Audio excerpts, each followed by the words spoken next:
Hi, Steve Sosnick here with today's Interactive Brokers Midday Market Update for Wednesday, June 11th, 2020. It's a Fed day today. Yay. This is the kind of thing that markets really need to be focusing on, and I think some parts of the market have started to, other parts maybe less so. Right now, whatever the Fed has to say is crucial. There's really no way around that.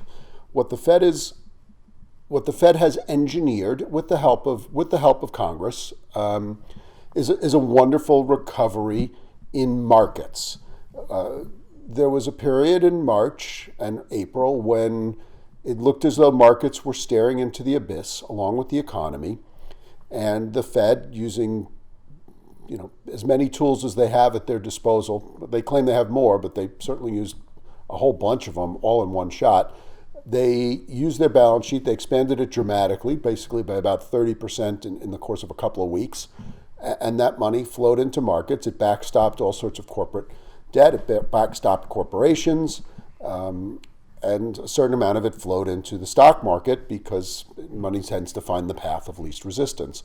Again, the same thing happened with a lot of the fiscal stimulus as well. So, but the fiscal stimulus seems to be that fiscal stimulus seems to be behind us. There's some question as to whether there'll be more to come. I actually think that Friday's jobs number set back the case for stimulus because, in a perverse way, and I've written about this elsewhere, when we unpack the job numbers, it's not clear that we actually did have the improvement.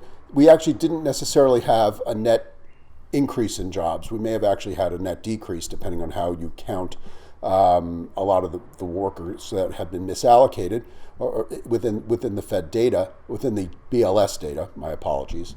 But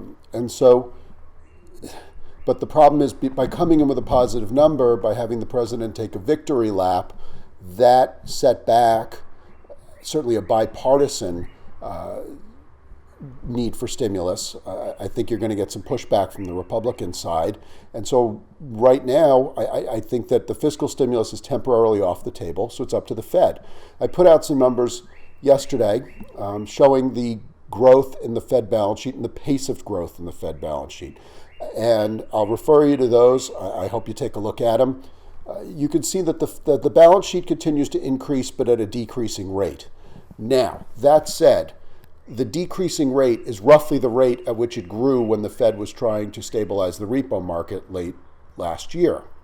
So we're certainly not seeing a Fed that's taking a back seat yet, but they certainly have slowed their pace of increase of their balance sheet.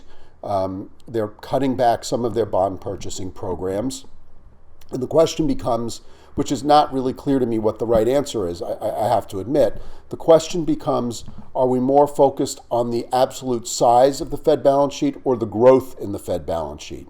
And that, to me, is an open question. The other thing to keep in mind is, from what I can tell, monetary policy of that nature tends to work with about a 2 to 3 week lag.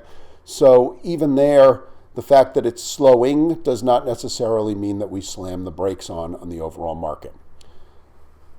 So the question is today, what does Mr. Powell have to say? Is he concerned about some of the obvious excesses in the stock market? Bear in mind, the stock market is not part of the Fed's mandate. It isn't. It's nowhere in there. Okay, the Fed's mandate is economic stability and jobs. And to the extent that while trying to preserve economic stability and jobs, is that money ending up flowing into equities? Sure, they'll take it. The question then becomes, if the stock market has gotten so overextended, does that create an economic instability in and of itself? There's a lot of verbiage here. Well, I doubt that the Fed will come out and say anything sort of, the stock market's too high. You won't see that kind of language. But you may start to see. I would watch for verbiage that's where Mr. Powell tries to address comments of things like the markets are not the markets, but I'm seeing signs of overexuberance in sectors of the economy, et cetera, et cetera. We are seeing some of what I would call the true irrational exuberance come off. for better or worse, we're seeing some of the shares in bankrupt companies come back to earth a little bit. I'm going to work more on that a little more over the next couple of days. I wanted to get a Fed piece out today, but realize that bankruptcy is a process, and it's unyielding. And whether or not you think something's going to happen to the equities, it's really not up to you. It's up to the bondholders and the courts. The decision's out of your hands. So the bottom line today is, let's watch very carefully what Mr. Powell has to say. I think he really has to thread a needle here. I don't think he wants to cause any sort of collapse, but I do think he's going to want to take a little bit of the air out of the balloon. I don't think he's going to address equities directly. I think you're going to have to really listen for some between the lines type of comments. But remember that portfolio managers are used to doing this.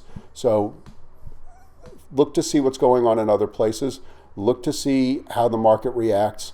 Another little tidbit is the first move is usually the wrong move. I've said this. The guys on the trading desk used to get sick of me saying this. But a lot of times the knee-jerk reaction after a Fed release is just often flat out backwards, because you have machines reading this, or you haven't really, it's reacting to one line in the statement or one headline, and then there's much more nuance in there. So give it a chance.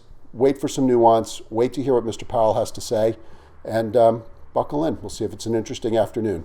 Have a good one. Bye-bye.